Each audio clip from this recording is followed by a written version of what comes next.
Reflexión sobre los apuntes de los estudiantes, los cuadernos que llevan, sobre las clases magistrales. He podido observar que muchas de las clases son magistrales, es decir, el docente habla y el estudiante escucha.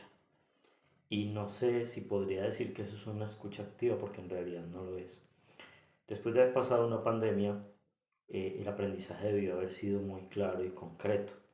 Las clases deberían transformarse en clases interactivas donde el estudiante sea un partícipe activo de la construcción de su conocimiento. Es lo que suele ocurrir con los juegos y por eso son tan exitosos.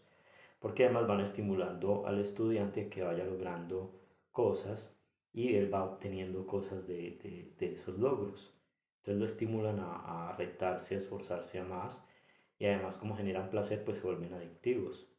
Las clases, por el contrario, pues son clases en las que muchas veces el docente está hablando, hay una escucha pasiva y no hay una interacción del estudiante con los contenidos, con lo que se quiere desarrollar en él. Y por tanto, pues no genera deseo, no estimula al estudiante para que hayan endorfinas, hayan cosas placenteras, serotonina, todas estas cosas que se generan. Entonces, ¿qué es lo que ocurre?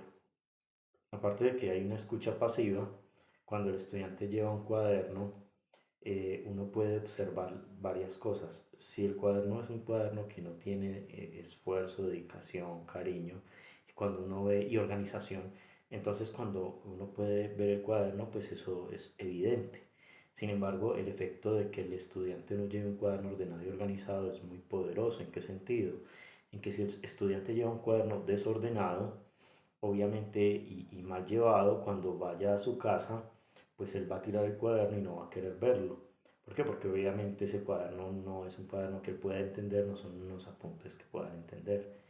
En ese sentido, pues, ¿qué es lo que debe transformar la educación? Pues primero, en que las eh, actividades y las cosas que se hagan dentro del aula sean realmente interactivas con el estudiante. Segundo, muchas veces no es necesario apuntar todo. Si el estudiante logra un buen nivel de concentración, va a entender gran parte de lo que se intenta conceptualizar en la clase. Entonces, el cuaderno debería contener los aspectos más importantes de aquello que el estudiante necesita entender y sea más relevante para él. Ahora, entendiendo que las personas no entienden de la misma forma, no todos los apuntes, no todo lo que se apunta de forma general le va a servir a todos los estudiantes porque tienen formas diferentes de entender las cosas y de aprender. Tienen, como por ahí dicen, diferentes estilos de aprendizaje. Algunos pueden ser más visuales. Y entonces, cuando hay un apunte genérico, no obedece a todos estos estilos de aprendizaje a menos que se incluyan dentro de la forma de llevar la clase y el apunte que obtiene el estudiante. Sin embargo, el hecho de que un estudiante lleve un cuaderno desorganizado y no le ponga empeño también dice mucho de la motivación que él tiene hacia la clase. Y eso es algo que los docentes deberían observar. Entonces, apuntes bien llevados, formatos bien llevados, hasta uno bien presentado, y eso muchos docentes lo entienden, que están bien presentados, pues generan una óptica particular respecto a generar agrado, a generar deseos de estar ahí. Pero, eh, si se hace solo por el hecho de simplemente exigirle a las personas algo sin explicarles el fondo, y si la motivación o la explicación es equivocada en cuanto a las motivaciones y a los efectos que eso tiene sobre las personas, pues obviamente o no se explica, el estudiante no va a entender para qué se hace y el docente no lo va a replicar. Entonces, se requiere dejar que la clase ya deje de ser magistral y que haya interactividad. Los apuntes deben ser buenos en el sentido de que si está motivado el estudiante a hacer unos buenos apuntes, pero hay que enseñarle a hacer apuntes para que él estudie. Otra cosa que no se suele considerar cuando se enseña es una sola cuestión. Se habla siempre del binomio enseñanza-aprendizaje, pero siempre, y esto ya lo he dicho antes, se ha dejado de lado lo que el estudiante hace, que es que estudiar, por eso se llama un estudiante. Entonces el estudiante debe estudiar para poder lograr el aprendizaje. La pregunta es si estamos considerando los estilos de aprendizaje, la forma en la que él aprende, la forma de estudiar.